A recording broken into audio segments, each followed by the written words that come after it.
Hey everyone, and welcome. Let's start with a kind of wild idea. What if a book could actually be a form of medicine? Today, we're going to explore a short but incredibly profound passage from the Qur'an that makes exactly that claim. It's a powerful idea, right? Words on a page acting as a kind of therapy? Well, the verses we're diving into today from Surah Yunus argue that this isn't just a possibility, it's absolutely essential. So let's see how.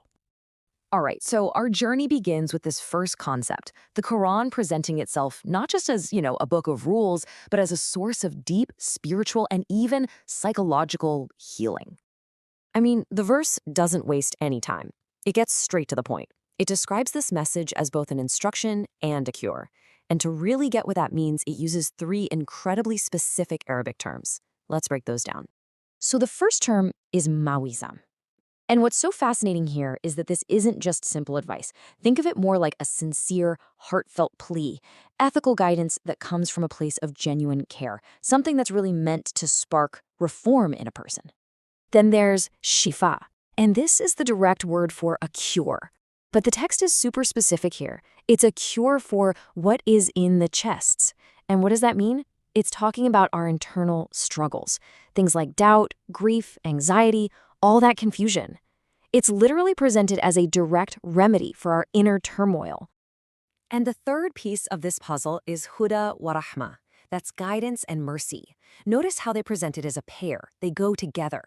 The idea is that the guidance itself becomes this profound mercy, but, and this is key, it's most powerful for those who are actually open to receiving it. It's a really beautiful synergy when you think about it. So the big takeaway from this first verse is this. The text isn't just trying to be a source of information. It's not a textbook. Its goal is way more ambitious. It's aiming for a genuine internal transformation, a kind of therapeutic change from the inside out. Okay, so after offering this cure, the passage kind of pivots. It moves on to a really fundamental choice, a choice we all have to make about where we find our deepest, most lasting joy. The next verse basically asks us to rejoice in God's bounty and mercy. And in doing so, it sets up this really powerful contrast. On one side, you've got divine mercy, something described as spiritual, permanent, something that gives you dignity. And on the other side, well, that's what people usually chase after, right? Wealth, status, things that, by their very nature, just don't last. And this choice, it has real consequences.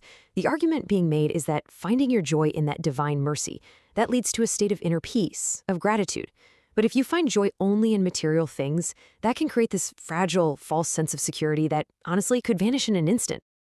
This brings us to the third part of our passage. So after talking about healing and joy, the text just hits you with this incredibly powerful rhetorical question. It's designed to be a total reality check. I mean, just listen to the weight of these words. If Allah were to take away your hearing and your sight and set a seal upon your hearts, then which deity other than Allah could bring them back to you? Wow, it's a question that just stops you in your tracks. Let's put that in today's terms, just to really feel its impact. Imagine for a second you suddenly lost your ability to see and hear, or even your ability to feel and understand.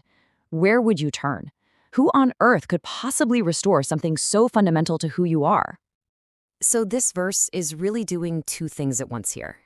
First, it's making this powerful case about how dependent we are on a higher power for the very senses we take for granted every single day. And second, it's also pointing out a divine method, God varying the signs in the world to guide us. But then the verse ends with this really sobering observation.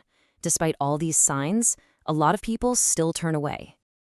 And that brings us perfectly to the final verse in this passage. And this one describes a very common, very human psychological reaction we have when we're confronted with a truth that really challenges us. This is the reaction of some people to the message, a flat-out dismissal. They don't even engage with the ideas of healing or mercy or dependence. They just slap a label on it. This is obvious magic. So the real question is, why would they do that? Well, the analysis of this reaction is incredibly sharp. See, calling something magic isn't just a random dismissal, it's a strategy. It's a way to shut down the conversation, to delegitimize the message without ever having to actually think about it. And it can also be a form of projection, right? A kind of defense mechanism to avoid the ethical responsibilities that the message is asking of you. And so, there you have it. That's the four-part journey these few verses take us on. It starts with this amazing offer of a cure for our hearts, that it asks us to choose our source of joy.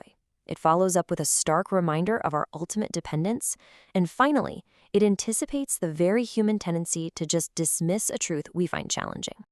So I'll leave you with this to really chew on. If a message presents itself as a medicine for the soul, a cure for our anxiety and grief, what are we really saying? Not just about the message, but about ourselves when we choose to dismiss it as nothing more than magic.